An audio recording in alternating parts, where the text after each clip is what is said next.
Hello everyone, this is DroneCocoNet final presentation or final project in the cloud computing 2 class. Our team members are Tengi, Wenbin, Ope, Raymond, and who's talking right now in the video, Alicia. Tengi is gonna move on and talks a little bit more about the project. So first, let me introduce our motivation, introduction, and related work of this project. As you already know, multi-unmanned aerial vehicle systems with high-resolution video cameras are useful for planning operations such as disaster management, smart farming, and traffic management scenarios. So most of the multiple drones interact with each other by executing video process functions locally. And alternatively, they offload video data to the edge computation resources at ground control stations to make the processing fast and save energy. So in this project, we introduce one novel solution called DroneCocoNet, which includes three parts. First call is computation offloading. In this one, we introduce a novel dynamic decision making through drone, edge, and cloud platform to solving where to offload, when to offload, and how to offload problem. Next, we introduce the control parts. So these parts, we provide a function-centric computing procedure. So we will change from direction speed to the mobility models and consider the control on transport protocols. For the last, we provide the networking part, so which included the task scheduling and also include some materials on use the state-of-the-art transport protocol to make our offloading decisions. Here I provide some related work related to the previously parts. First, the computation offloading has already been investigated for so many scientists. From the offloading function from drone to the remote server to the drone fleet communication, we will find out there are so many approaches to solving the computation offloading problem. So in our approach, we will learn from the previously works and introduce a learning-based approach on computation offloading. For the second part, the control and networking part, we have already investigated some of the approach, such like the FANET routings and the QUIC solution on transmission data. So in this project, we will use a state-of-the-art protocols called QUIC. It's provided first by Google and then coming to a public resources, a public solution on transport side. In this case, we can have a huge promotion of the performance and also help us to make the decision on make the computation offloading solutions. So basically, our logic and the novelty is to discriminating factor of how our project developing with customized containers with QUIC for a real system, as well as how our proposed solution could do offloading decision with this transport protocol information. So Throughput, the energy trade included build this application on real-world drone environment, as well as simulator for the FANET setups. And we will also introduce how the call logic could happen on offloading, transport protocol, and decision making. So our solution also involved a novel computation offloading approach, which is learning-based. We will compare both of the supervised learning and reinforcement learning approach and find out which one is our best choice for doing for solving the how to offload, where to offload, and when to offload question. So intelligent processing considers the trade-off in processing time versus tracking accuracy rate using our previously function-centric computing architecture. In the next section, we will introduce how we can use QUIC to enhance an advanced drone video analytics application and showing some demo results. So to talk about the control and networking component of DroneCocoNet. First, I will discuss the computer vision pipeline that we're working on. And as you can observe, we have 3 different modules that can work in parallel that need to process the data. So what we did with this is basically take a computer vision pipeline and then split it into 3 independent models, and then each model can run in parallel. And synchronization is managed by the tracking/fusion model using file names, basically. So we don't need to bother about what other things arrive because we maintain synchronization in the tracking model. Our application is packaged using Docker, and we have containers for each independent model. So each model gets a container of its own. And then this is basically a very brief preview of what the dataset looks like. And this is the output of the motion model. And from the detection model, what we get is the bounding box and then the class of the object that's in the bounding box. So this, for example, shows you where the object is located in the frame. X-axis, Y-axis, the width and the height. And a few things to note is that first, this is a very expensive operation to carry out. For example, when we're running the detection model, we use YOLO v3 darknet, and that uses almost over 7.5 gig of GPU memory, and that's very expensive. And the very simple answer is, why are we choosing to run this very expensively if the previous work we did last semester, we ran this pretty much cheaper?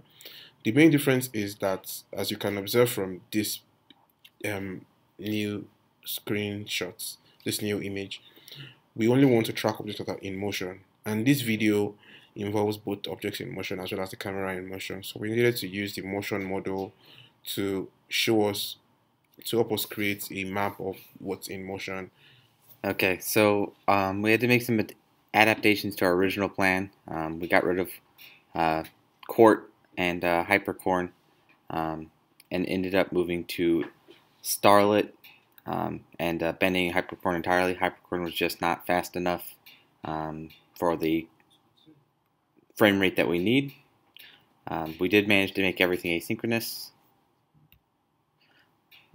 So in order for us to meet the frame rate quota that we had, we also adapted new looping code for UV loop.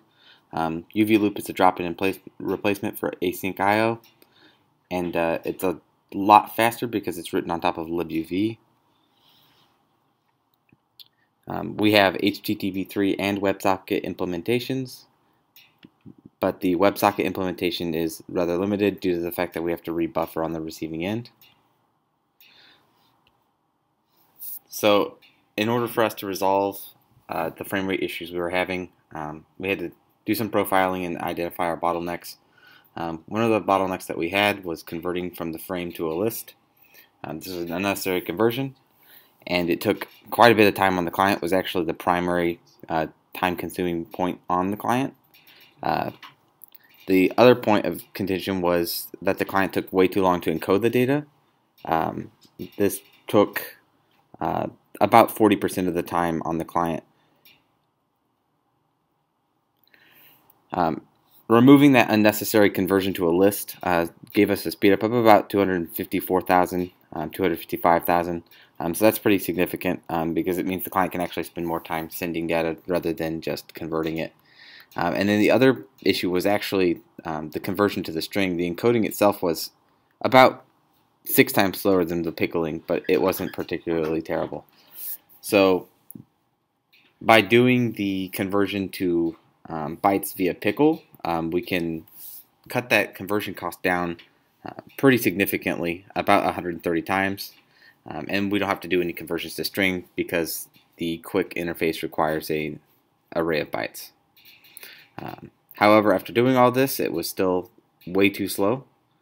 And so we were basically out of per line profiling optimizations, with everything taking very, very little time per call.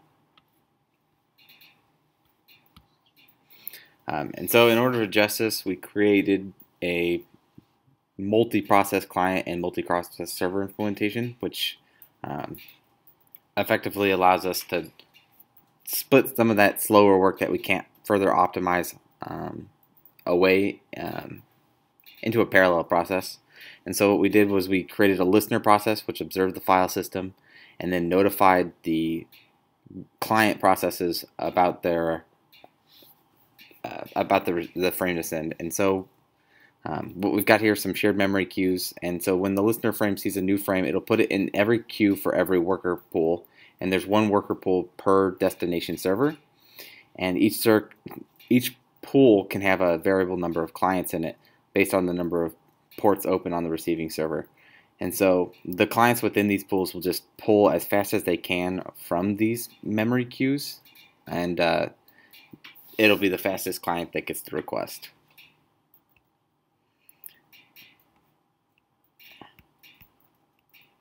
And so on the server side, we had to make that multi-proc as well. I did this with what I call the batch server launcher.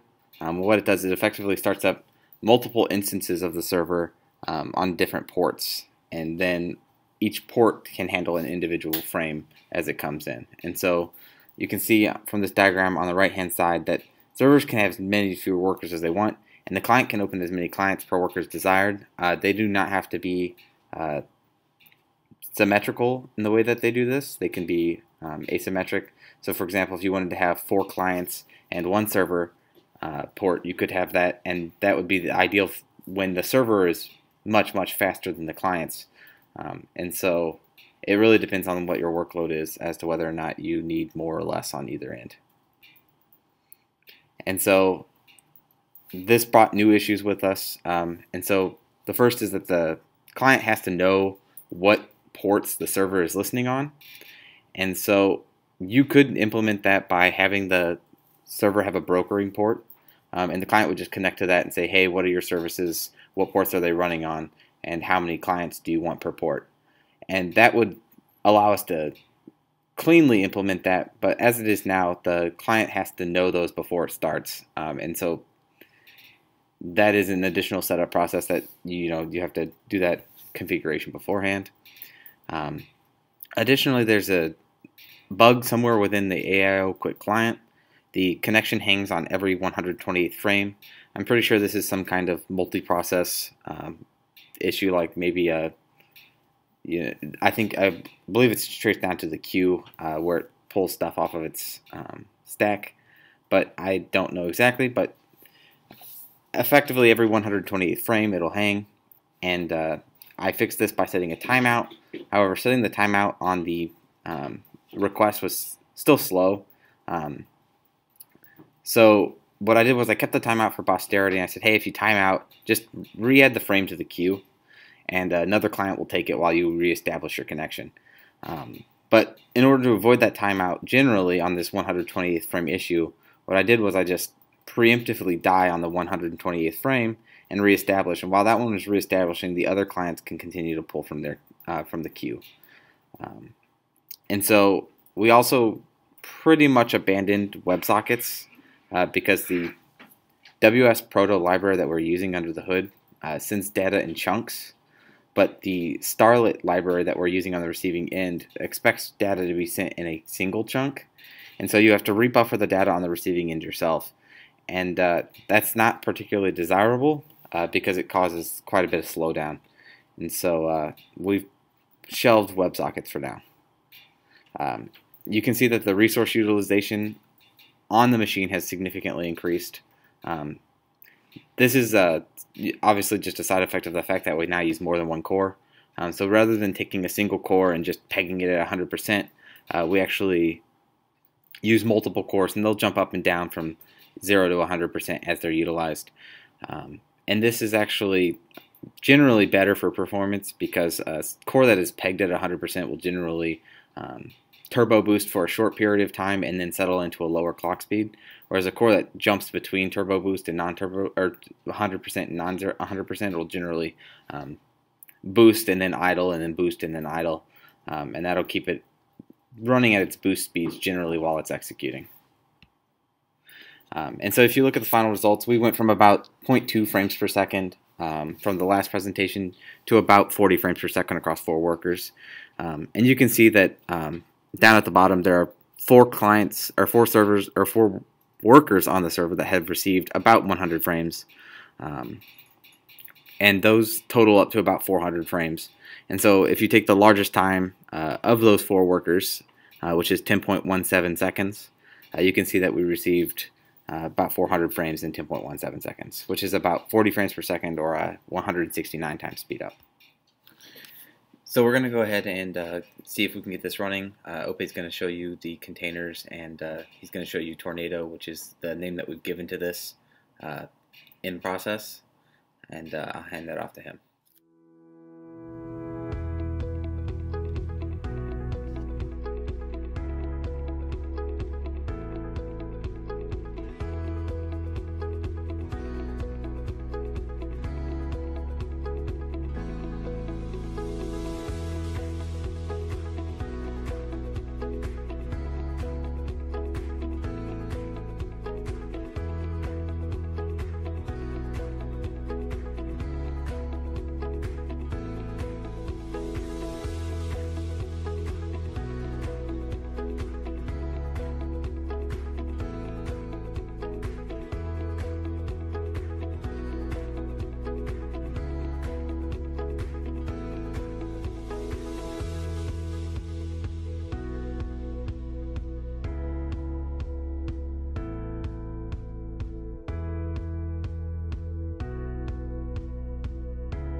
Second approach of computation offloading. So in this part, we introduce 2 approach of learning based. So one is the static one is a dynamic one. So by introducing the first static one, we use a machine learning tool called sklearn for Python. Sklearn is an open source package, and it is a simple and efficient tool for data mining and data analysis. So we use 4 different modules in machine learning to predict the network conditions, as well as the energy consuming and the transmission time. So there are a kernel ridge regression, as support vector machine, ghost process regression, and random forest. After running on our database, so we check what was the transmission time on learning and for training, and also as the processing time. So this is from our previous work, and we have running this data set using our database. And as the result shows, the module type we're using for the kernel ridge regression is better for the transmission time prediction, and for a support vector machine is better for the processing time prediction. The reason for using transmission time for the output is that the time and energy is a positive relative in a UAV mode. So in this case, we can just easily calculate the energy consuming when predicted the time. As we can show in our results, we call our results in a heuristic way because we always choose the best solutions and making decisions at the beginning of the environment. So as we can see, by checking the reward of overall, we will find out our heuristic offloading way is showing a little bit better than the all drone computation and the random computation, but showing less than the all edge one because it will take some time to query, as we can see in the second figure. Also, the accuracy of this one is a little bit low because our cloud side has a most powerful resources, and they can be getting the most accurate results. Compared with our heuristic one, we can find out there is some drawback, and we're making decisions on the predicted results, and running on ground if the transmission is less, and running on drone if the processing is less. So we think about the second solution because the first solution is making at the beginning of the environment.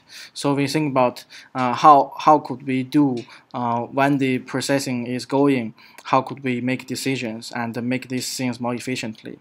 So we introduce a reinforcement learning way and set up our platform using a Markov decision process problem. If we think this dynamically, we can doing the decisions also dynamic, and we will think about at the final evaluation how our process process is going to be. Now let's move on to the problem setup. Factors like accuracy, energy, latency, and mobility models in FANET impose a variety of trade-offs to consider when designing an effective offloading policy. Indeed, we can see that the problem of drone offloading can be seen as a sequential decision-making problem under uncertainty. First, we established a Markov decision process, allowing naturally expressed desiderator for an offloading policy through the design of a cost function, and from there guide the offloading policy design process.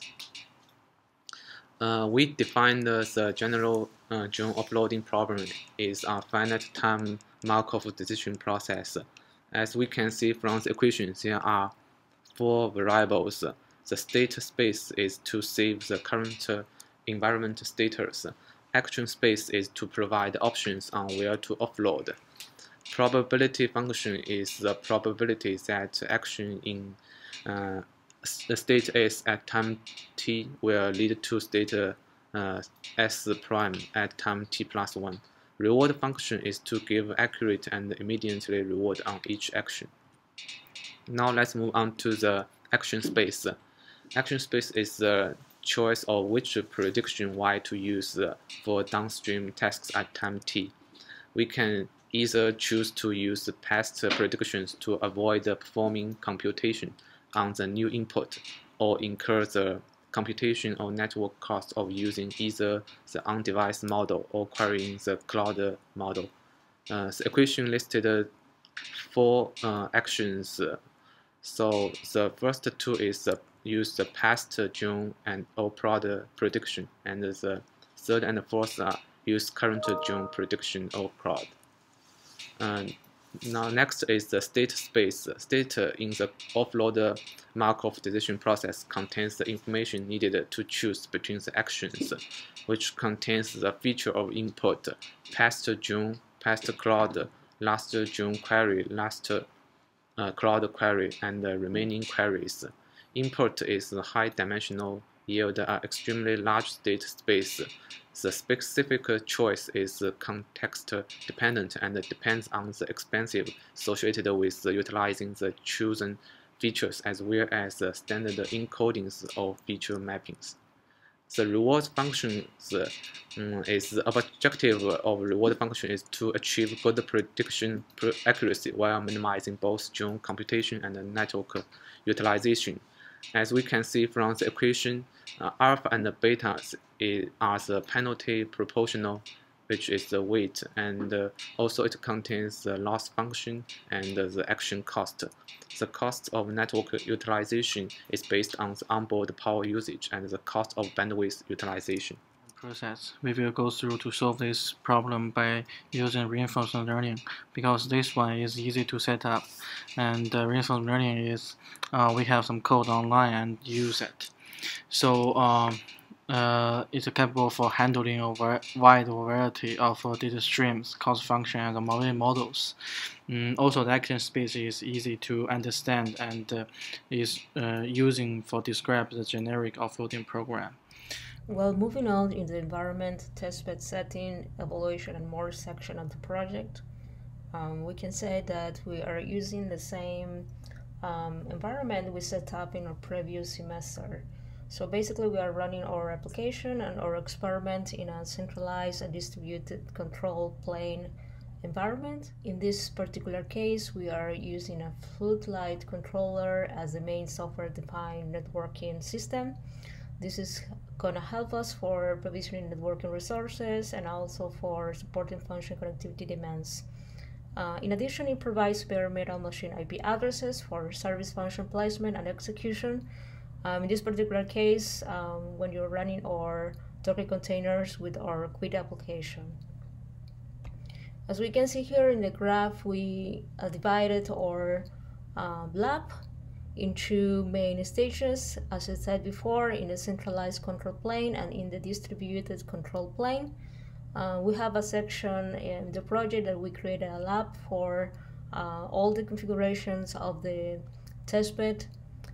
We have a step-by-step topology setup and resource reservation. We have our software-defined network control plane software installation and the generation of the software-defined network connection. In addition, we have our Docker-based simple video processing application installation, our data generation, of course, our main experiment, which is the QUIC server client connection through nodes.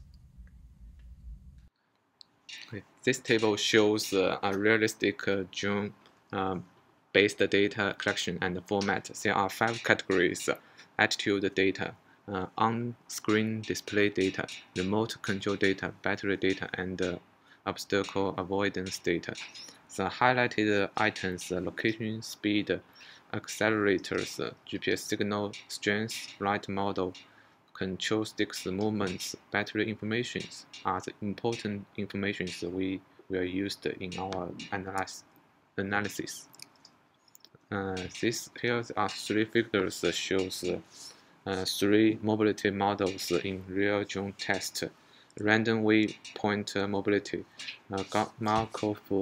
Gauss Markov mobility model, and mission plan-based mobility model. The flight time, battery, distance, and speed are recorded in each flight. Let me show you the realistic June flight demo. all the flight time and flight model speed will be recorded in this drone flight. We compare our solution with different policies. So first, we compare with random sampling. This random sampling means we random select each part of the environment to offload, and the drone only means that we only use the drones to process all the data. The cloud only means we only use the remote server to process. The heuristic offloading means basically indicates our first solution using a static environment way. We compare with this as well. The oracle result is a human slack result. It is cannot be achieved the results. We're using this to benchmark our performance of the algorithm. So let's look at the first results. When we think about the reward function only involved the accuracy and the latency, we will find out from the first from the leftmost figure. We will find out the total reward performance better, but when we keep inside, we will find out the query cost is less. The heuristic offloading query cost is less because during the processing goes on, we didn't think about too much about the time consuming, so it will spend a lot of time on query. So in total, we can find out the purple side and blue side are all in the left of our reinforcement learning approach. So we think about another approach to solving this problem. We add in one more reward, which is penalty, is energy, because energy, like we said before, is positive relative to the time part. So by adding energy, we can add in basically the total time of the environment is processing, and doing this a generic way. So we found out, as we talked before, the reward function is still performance better than overall. And we found out we have solved the problem of the offloading cost. Our reinforcement learning way is beats the heuristic way. So so in this case, our yellow is more near to the oracle offload strategies.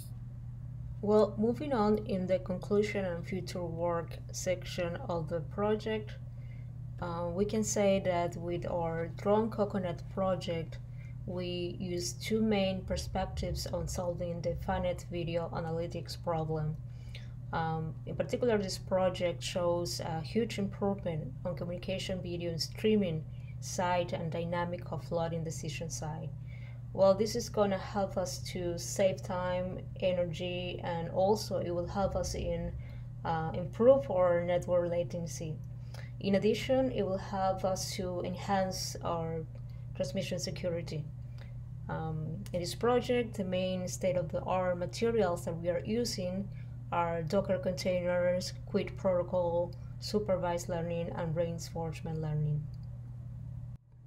Well, as a future work, what we are planning to do is to improve on application and QUIC. For example, testing our application on a wide variety of devices and network scenarios. Right now, in this stage of the project, what we did was to test our application in one drone and one control station, but in the future, what we would like to do is to test on multiple drones and multiple control stations. Currently, Tornado, which is our application, is very CPU intensive. This is just because it is written in Python, and the global interpreter lock of Python limits how much we can use multi-threading to make the application run more efficiently. Something else that we are planning to do is to improve on machine learning and dynamic decision-making side. For example, testing our application in a larger data set and considering various other network settings, for example, FANET, and including a 5G network environment. As a final work, we would like to build a trace-based simulator and collection and generating a model on getting massive drone flight data. We are DroneCocoNet group, and this is our final project in the cloud computing 2 class. Thanks for watching.